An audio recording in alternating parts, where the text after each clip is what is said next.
विधिमंडळाच्या नागपूर येथील हिवाळी अधिवेशनात आजचा दिवस प्रामुख्याने चर्चेत राहिला तो पक्षप्रमुख आणि माजी मुख्यमंत्री उद्धव ठाकरे यांनी घेतलेल्या दोन भेटींमुळे।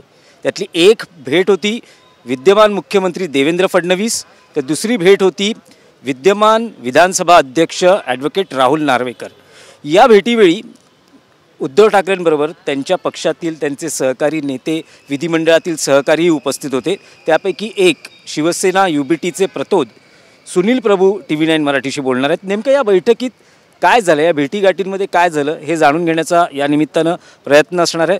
सुनील प्रभूजी, या दोन्ही बैठकांना किंवा या भेटींना तुम्ही उपस्थित होतात। सगळ्यात आधी फडणवीस यांची जी झालेली भेट आहे सगळ्यांनाच आश्चर्य वाटलं, कारण आतापर्यंत फडणवीस सरकार EVM सरकार असा उद्धव ठाकरे उल्लेख करत होते, पण आज त्यांच्या दालनात जाऊन त्यांनी फडणवीसांचं अभिनंदन आणि शुभेच्छा दिल्या। असं आहे की आपल्याला माहिती आहे की या महाराष्ट्राचं राजकारण एक सुसंस्कृत राजकारण आहे आणि या राज्याच्या राजकारणाकडे एक सुसंस्कृत राजकारणी म्हणून सगळे लोक बघतात। आणि मधल्या काळामध्ये जे वातावरण खराब झालं होतं ते काय महाराष्ट्राला शोभनीय नव्हतं। आज सार्वत्रिक निवडणुकीनंतर नागपूरचं पहिलं अधिवेशन होतं। माननीय माजी मुख्यमंत्री शिवसेना पक्षप्रमुख नागपूर अधिवेशनामध्ये आज हजर होते आणि त्यामुळे महाराष्ट्राच्या मुख्यमंत्र्यांना भेटून त्यांना शुभेच्छा द्याव्यात पुढील कारकिर्दीसाठी हे तर आम्ही सांगितलंच। परंतु विरोधी पक्ष म्हणून आमची संख्या जरी कमी असली तरी देखील जेव्हा जेव्हा म्हणून सरकारला विरोधी पक्ष म्हणून जे जे सांगण्याची वेळ येईल ते स्पष्टपणे आम्ही सांगू हे देखील आम्ही तितक्याच तत्परतेने माननीय मुख्यमंत्र्यांना सांगितलेलं आहे। प्रथा परंपरा ज्या काय असतात त्या पाळल्या जातात, राजकीय मतभेद अशा बैठकांच्या वेळेस बाजूला ठेवले जातात। तर उद्धव ठाकरे आणि फडणवीसांमधला संवाद कसा होता? जवळपास 10 मिनिटं तरी ते दालनात एकत्र होते। उद्धव ठाकरे साहेब आणि माननीय देवेंद्र फडणवीस यांच्यामधला संवाद उत्तम होता। शेवटी या विधानसभेच्या आवारातील ही त्यांची भेट होती, त्यामुळे या सगळ्या भेटीमध्ये विधानसभेचं कामकाज त्यानंतर येणाऱ्या काळामध्ये सरकारच्या वतीने जी काय आपण गोष्टी करणार आहोत त्यासंबंधीच्या चर्चा, या सगळ्या गोष्टी ज्या आहेत त्या दोन्ही खेळीमेळीच्या वातावरणात त्यांचं बोलणं झालं। नाही, एखाद दुसरा विनोद, एकमेकांची मस्करी किंवा त्या अनुषंगाने काही असं खुसखुशीत चर्चा?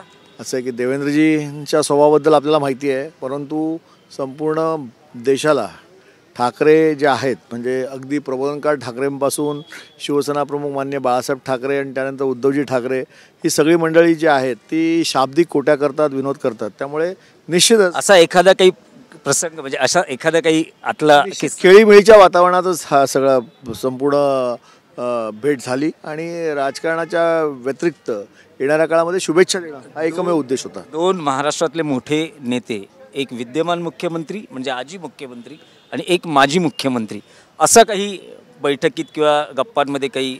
आजी माजी मुख्यमंत्रीपेक्षा सुसंस्कृत महाराष्ट्राला जे अभिप्रेत आहे त्या दृष्टीने चर्चा झाली। दुसरी भेट होती विधानसभा अध्यक्ष राहुल नार्वेकर यांची। यापूर्वी जर आपण विशेष अधिवेशनात बघितलं तर शिवसेनेनं बिनविरोध निवड केली, शिवसेना युबीटीनं, पण ज्यावेळेस अभिनंदनाचा प्रस्ताव होता त्यावर मात्र बहिष्कार टाकला होता। कारण होतं की आम्हाला आमदार अपात्रतेच्या वेळेस राहुल नार्वेकरांकडून योग्य तो न्याय मिळाला नाही। मग आज नेमकं भेटीचं असं आहे की आपल्याला एक गोष्ट कल्पना आहे की घटनाबाह्य सरकार मागच्या वेळेचं जे होतं त्याच्याविषयीचा खटला हा न्यायालयात सुरू आहे, त्याबाबतचा निर्णय देखील होईल। परंतु ज्या पद्धतीने आम्हाला कोर्टाने दिलेल्या निर्णयानुसार जी हेरिंग दिली गेली त्याच्यामध्ये देखील ज्या पद्धतीचा निर्णय हा अध्यक्षांकडे दिला गेला तो बायस होता हे तर आम्ही स्पष्ट तोंडावर सांगितलं। ठीक आहे, त्यानंतर विधानसभेची निवडणूक झाली, त्या विधानसभेच्या निवडणुकीमध्ये त्यांना बहुमत मिळालं।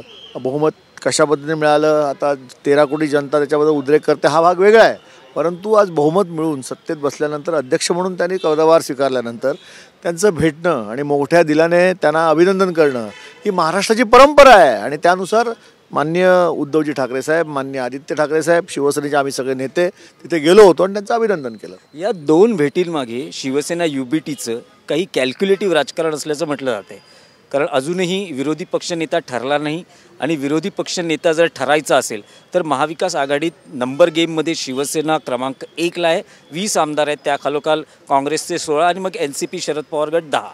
जर हे विरोधी पक्षनेतेपद शिवसेनेला युबीटीला हवं असेल तर काही काळासाठी आपले राजकीय इगो, काही राजकीय मुद्दे बाजूला ठेवून फडणवीस आणि राहुल नार्वेकर यांच्याशी जुळवून घ्यावं लागेल. पत्रकारांनी किती कयास केला तरी देखील शेवटी विरोधी पक्ष नेतेपद कोणी द्यावं, संख्येनुसार कोणाला द्यावं, नियमानुसार कोणाला द्यावं, हे जे आहे ते विधानसभेच्या प्रथा, परंपरा आणि नियम याच्यानुसार होणार आहे. त्यामुळे आजची भेट ही केवळ शुभेच्छांची होती. नाही, पण त्यामध्येही जर हे पद हवं असेल तर फडणवीस आणि नार्वेकर यांची मर्जी किंवा यांचं सहकार्य लागणारच आहे.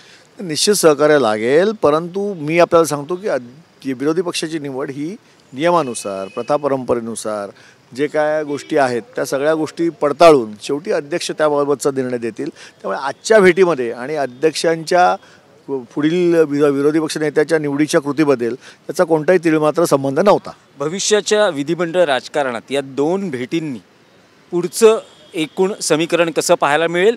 म्हणजे जे कटुता, मनभेद ते सगळे आता मिटलेले आहेत.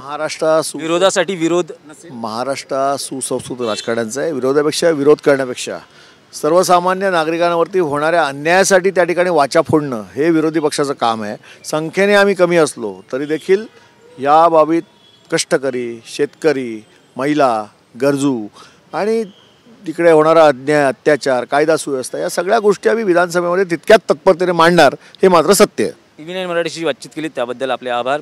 हे होते एकूणच सुनील प्रभू जे प्रतोद आहेत शिवसेना UBTचे, आणि त्यांचं म्हणणं आहे की राजकारणात जी प्रथा परंपरा असते त्याचंच पालन आज उद्धव ठाकरे यांनी फडणवीस आणि नार्वेकर यांच्या भेटीतून केलं.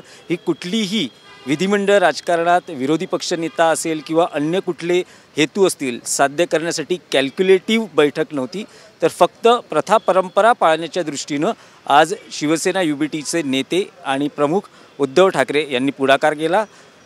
पुढच्या काळात जे विरोधी पक्षाची भूमिका आहे ती ठामपणे सभागृहात मांडताना आपल्याला शिवसेना UBTचे आमदार पाहायला मिळतील असा आत्मविश्वासही त्यांनी यावेळी व्यक्त केला.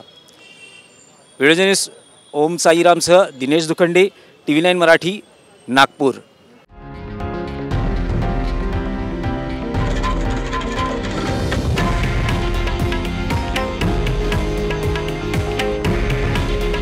हे आहे देशातील नंबर 1 न्यूज नेटवर्क आणि आपण पाहत आहात TV9 मराठी.